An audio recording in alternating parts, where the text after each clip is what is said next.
Ping Pong The Animation. Es uno de esos animes que toda persona que se adentra en el mundo del anime y el manga ha llegado a ver, o como mínimo a escuchar de él, por tener un estilo tanto de dibujo como de animación algo peculiar, sumado a una historia muy bien escrita. Lo que se suele destacar de este título en cuanto al staff se refiere es a Masaaki Yuasa, que si no lo ubicas es el director de títulos como Devilman Crybaby. Pero el director no lo es todo en una producción, y rara vez, o mejor dicho, nunca he oído a nadie hablar de la persona que tuvo la idea original, es decir, la persona detrás del manga del cual se adaptó este anime. Taiyo Matsumoto es alguien que si no estás muy metido en el mundo del manga quizás no te suene. Bajo su nombre nos encontramos títulos como la mencionada Ping Pong, Sunny, Number 5 o ¿Doraemon? ¿Qué? Bueno, en realidad estamos hablando de un one-shot que hizo sobre el personaje de Nobita y las consecuencias psicológicas que tenían en los viajes temporales, contrario a lo que se hace en la obra original donde todo se muestra bastante edulcorado.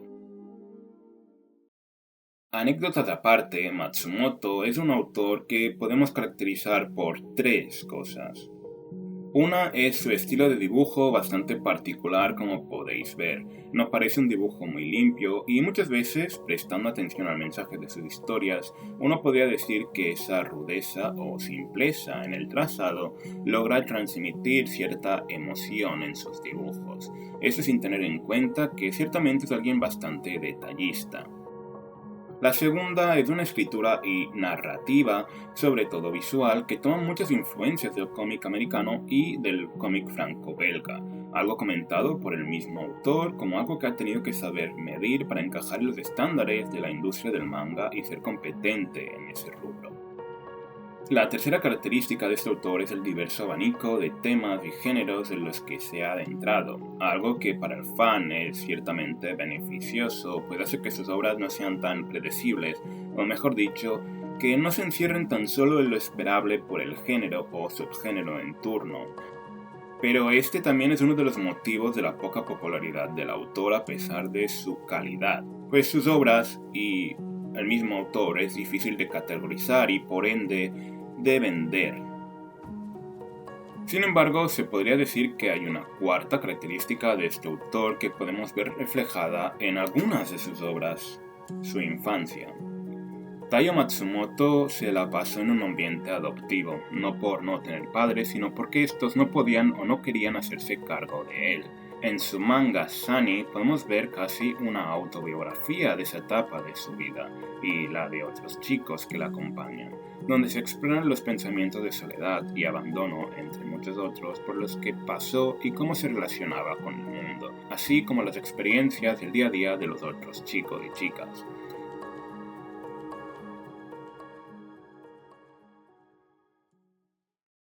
Hoy vamos a hablar de posiblemente la obra magna del autor, o al menos mi favorita, Slash, de las pocas que he leído de él, siendo honestos.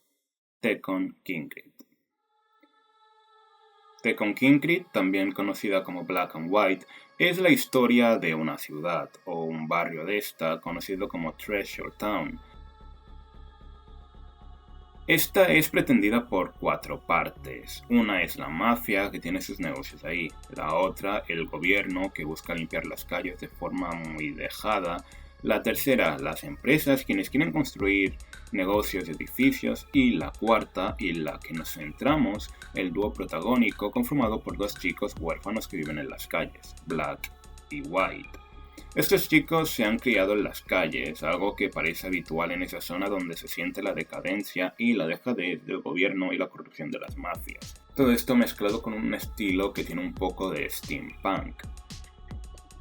Como cabría esperar, Black, al ser criado en las calles, es el proyecto de futuro perfecto para un pandillero de los de verdad, de aquellos que podrían acabar perfectamente en una guerrilla, y que tiene ciertos problemas psicológicos que lo hacen potencialmente peligroso.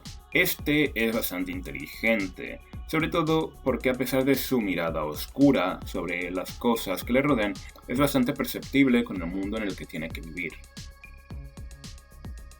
White, por el contrario, es todo lo opuesto a Black. Un chico bastante infantil e inocente que también parece tener problemas psicológicos que, más que hacerlo peligroso, parecen un mecanismo de defensa que lo hacen vivir en un mundo de fantasía, alejado de la triste y dura realidad que fácilmente lo rompe cuando entra en contacto con esta.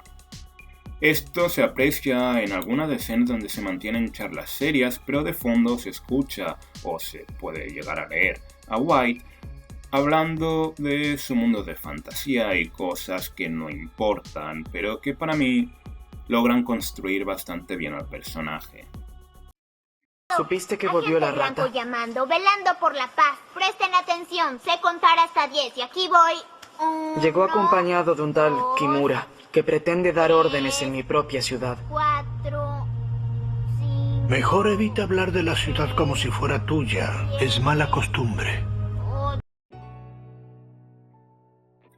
Esta es una dupla que logra mantener al otro a raya, pues sus diferencias y hermandad hacen que ninguno cruce los límites que tienen a un simple paso.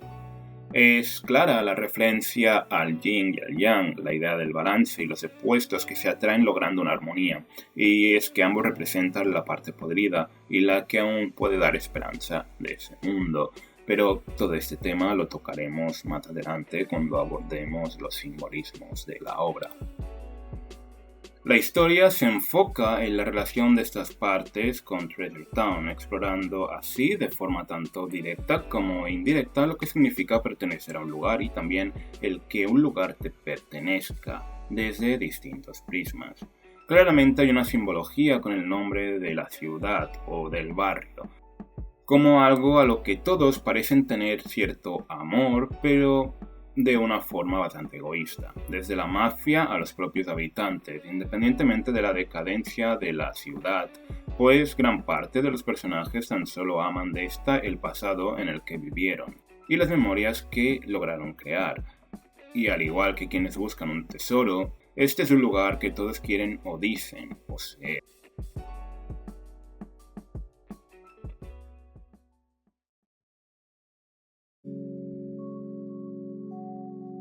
Vemos en muchas escenas como a pesar de la peligrosa vida del barrio, cuando alguien se ve forzado a irse, lo hace con cierta tristeza, como si les hubieran arrebatado algo. Lo interesante es que no se hace hincapié en el tema económico, cosa que es implícita, he de decir, pero más bien pareciera que dejar el lugar siempre fue una posibilidad que por X o Y razones no se tomaron.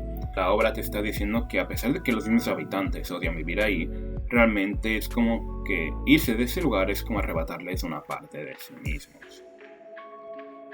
Muchas veces se habla de conceptos como los designios de Dios o el destino, dejando implícito que para muchos personajes en el fondo no existe ninguna escapatoria u esperanza, tal como se ve con algunos miembros de la mafia que no parecen estar del todo a gusto con los bajos mundos o en los propios personajes protagónicos, que a pesar de que los servicios sociales les ofrecen ayuda en muchas ocasiones y otros niños huérfanos les invitan a irse de ese lugar con ellos a buscar una mejor vida, estos siempre rechazan estas ofertas.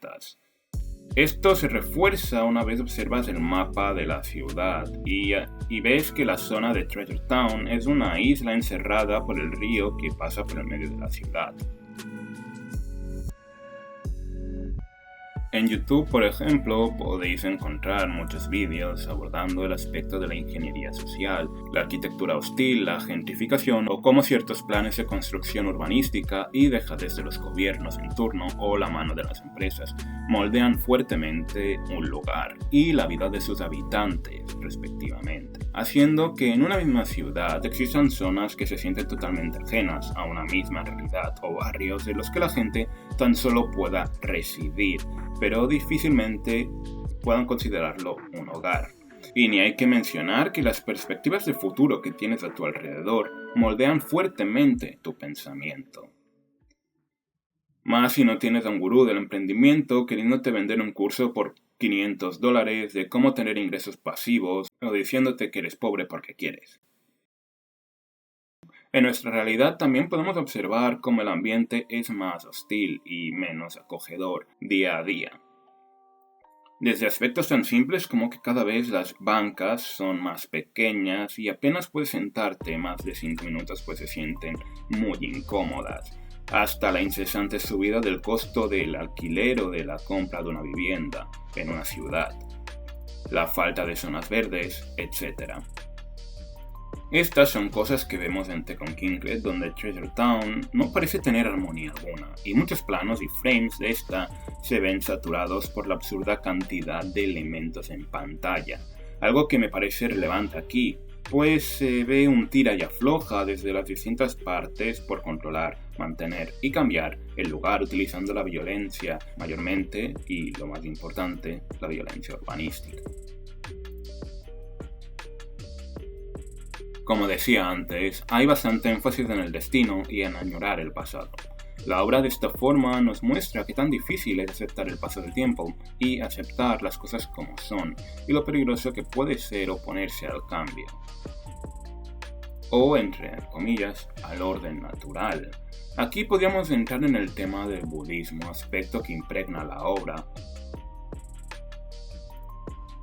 En muchas ocasiones hay personajes que se cuestionan que si lo que les ocurre es un castigo de Dios, o si éste está enfadado o los ha dejado en el abandono, o se hace referencia a que Treasure Town es el infierno y pueden sentir en su interior que a este lugar le quedan pocos días. Esto se refuerza con unas semillas de manzana que Blanco planta al lado de un río esperando que el árbol crezca. En muchas ocasiones, tanto Blanco como Negro comentan que el árbol no crece. No mucho tiempo después de plantar el árbol, aparece un hombre de negocios y trajeado de rojo y con planes de mover parte del barrio para abrir un parque de atracciones. Es decir, incitar al libertinaje puro y duro. Aunque también eliminará por el camino un par de prostíbulos, por lo que no sé yo si llega a ser tan malo visto desde el punto de vista de las religiones abrahámicas, pero no sé, eso ya es cosa de Taiyo Matsumoto, a mí no me preguntéis. ¿Y a qué no adivináis cómo se llama este personaje? Serpiente. Ah, sutil. La dirección y animación de la película es algo bastante destacable, ya que fácilmente es notoria lo rompedora que llega a ser, sobre todo para la época en la que fue estrenada, el 2006. Aunque es cierto que el dibujo, como ya mencioné, quizás no es el más atractivo. Personalmente no tengo problemas con este estilo de dibujo, pero puedo entender perfectamente que a mucha gente no le llame la atención. Sobre todo si eres una persona que prioriza lo visual sobre lo narrativo o el mensaje de una historia. La película y el manga te secuestran por completo con la originalidad de las calles y la gran diversidad de elementos difíciles de percibir a simple vista y que, a pesar de no tener armonía, son agradables de ver, pues se sienten como la imaginación de un niño, al tratar de rellenar un mundo de sombras. Contrastes son los que la versión animada juega excelentemente. Algo muy interesante es el uso del CGI, que mucha gente llega a ignorar, o al menos yo, que no tengo ni repajolera idea de animación, por lo bien que esa se llega a implementar en muchas escenas, aunque es cierto que en algunas escenas si prestas atención se nota bastante. Algo en lo que se destaca bastante este film, o al menos para mí, es en el uso de las cámaras. Que si bien no es una cosa bombástica o que otorgue planos de fondo de pantalla, ofrece movimientos que sumergen al espectador como si fueran un elemento más de ese mundo, y por qué no decirlo, no son movimientos de cámara que te sueles esperar en una película, por lo cual también es un aspecto bastante agradable si eres alguien que aprecia los aspectos más técnicos. Esta película fue un fracaso fuera de Japón, en Estados Unidos sobre todo en su día. La razón, el primer anime dirigido por un occidental, Michael Arias, quien trabajó en Animatrix entre otros animes. Lo curioso es que en Japón, para ser tan cerrados de mente, como solemos decir yo el primero, la película recibió premios y la crítica la recibió muy bien. Aspectos negativos podrían ser la profundidad de algunos personajes, o cómo se trabaja esta, que si bien están bastante bien logradas, creo que les faltó un poco más de indagar en ellos. Por ejemplo, hablando de la película, tenemos el tema de los personajes de la mafia, que es absolutamente genial. Creo que la película se sostendría muy bien e incluso mejor, me atrevería a decir, dando más tiempo de pantalla a los personajes de la mafia. ya que aportan bastante a esta historia y le dan un toque bastante maduro. Sin embargo, por la duración de la película, lo tenemos todo muy dividido y a veces te quedas con la sensación de que han intentado abarcar todo pero se han quedado cortos. Otro aspecto negativo sería el final, o mejor dicho, el mensaje de la obra, que si bien para mí está bastante bien, sí que es cierto que no acaba de cerrar. Es decir, no sabe realmente qué va a pasar con la ciudad del tesoro. La relación entre blanco y negro y la forma de explorarla, si bien tiene un cierre, no te acaba de desarrollar a Blanco, por ejemplo, y es un personaje que se queda bastante plano. Si bien tiene esa profundidad en sus simbolismos, sigue siendo el mismo personaje desde que empieza hasta que acaba la película. Y estas serían las cosas malas que al menos se me ocurren ahora mismo. Dicho todo esto, espero que os haya gustado este vídeo. Si habéis visto la película o el manga, me gustaría saber vuestra opinión, ya que, como he dicho, no hay mucha gente hablando de esta película manga, así que estaría bueno poder comentarlo con alguien. Y si no habéis visto o leído el manga, pues no sé a qué esperáis.